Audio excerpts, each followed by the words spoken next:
अस्सलाम वालेकुम रहमतुल्लाहि व बरकातुहू। कुकिंग विद आयशा में खुश आमदीद।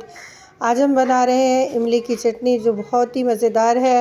माशाल्लाह बहुत अच्छी सी चटनी ये है, हर चीज़ के साथ खाई जा सकती है। समोसे, पकोड़े, कचौरी और फ्राइड नान और किसी भी फ्राइड चीज़ के साथ आप इसको इस्तेमाल कर सकते हैं। बहुत ही मज़े की ये तैयार होती है और सिर्फ रमज़ान में नहीं, पूरा साल आप इसको इस्तेमाल कर सकते हैं। एक बार बना लें तो 3-4 माह तो आराम से इसके जो हैं गुज़र जाएंगे इंशाल्लाह।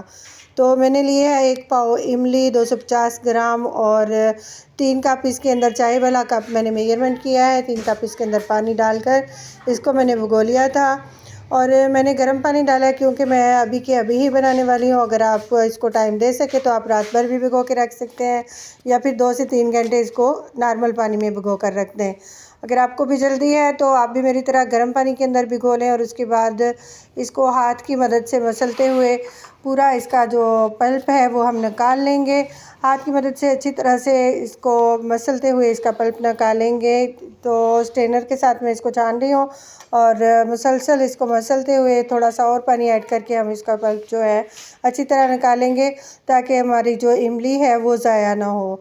रिज़्क़ को ज़ाया होने से बचाया करें। अल्लाह ताला की जो है शुक्र गुज़ारी में आता है ये भी। तो माशाल्लाह से मैंने सारा इसका पल्प जो है वो निकाल लिया है। अब हम अपनी रेसिपी को स्टार्ट करेंगे और इसको रखेंगे पकने के लिए। चूल्हा मैंने ऑन कर लिया है। इसके ऊपर मैंने एक छोटी देगची ले ली है जिसका अपनी रेसिपी के मुताबिक, और इसके अंदर हम ये इमली का पल्प जो है ये सारा शामिल कर देंगे। 3 कप पानी है, 1 पाव इमली है, इसको हम उबाल आने देंगे और साथ के साथ इसके अंदर मसाले शामिल कर देंगे। मसाले इसके अंदर शामिल करेंगे जो बहुत ही सादा से और थोड़े से मसाले हैं, आपके किचन में हर वक्त मौजूद होते हैं वही मसाले इसके अंदर जाएंगे, कुछ भी स्पेशल लेने की ज़रूरत नहीं है।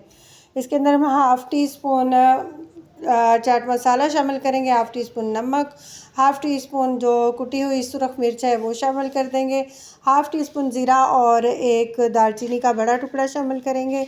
जब चटनी पककर तैयार हो जाएगी तो इसके अंदर से हम दालचीनी का टुकड़ा जो है वो निकाल देंगे।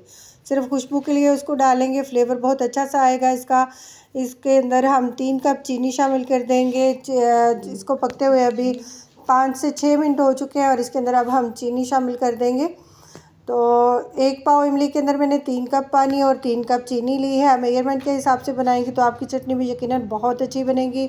माशाल्लाह बहुत ही मज़े की ये चटनी होती है। अगर आप इसके अंदर चाहें तो फूड कलर का इस्तेमाल भी कर सकते हैं, लेकिन मैं फूड कलर का इस्तेमाल नहीं कर रही।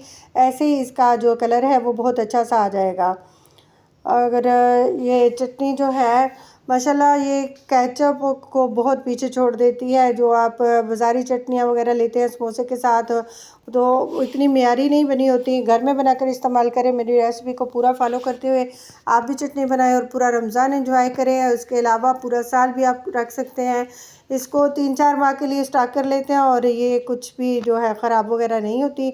माशाल्लाह चटनी मेरी तैयार हो चुकी है। अब हम इसको थोड़ा ठंडा होने का वेट करेंगे और 3-4 घंटे पड़ा रहेगा तो बिल्कुल ये ठंडा हो जाएगा। इसका जो तैयार किया है हमने, इसकी कंसिस्टेंसी आप चेक कर सकते हैं, बिल्कुल ऐसे ही आपको भी बनानी है। जब मेरी चटनी ठंडी हो चुकी है तो मैंने इसको एक जार के अंदर निकाल लिया और ये हम फ्रिज के अंदर रख कर इस्तेमाल करेंगे तो 2 से 3 माह तक हम इसको इस्तेमाल कर सकते हैं। अगर हम बाहर रखें तो 1 महीना फिर भी हम इसको इस्तेमाल कर सकते हैं, ये ख़राब बिल्कुल भी नहीं होगी। थोड़ी मैंने बाउल में निकाल ली है और मेरे चैनल को सब्सक्राइब कर दें। वीडियो पसंद आए तो लाइक और शेयर कर दें, ये आपकी तरफ से मेरे लिए इनाम होगा। दुआओं में याद रखें। अल्लाह पाक आप सबका हामी और नासिर हो और मिलते हैं एक और नई वीडियो के साथ। अल्लाह हाफ़िज़।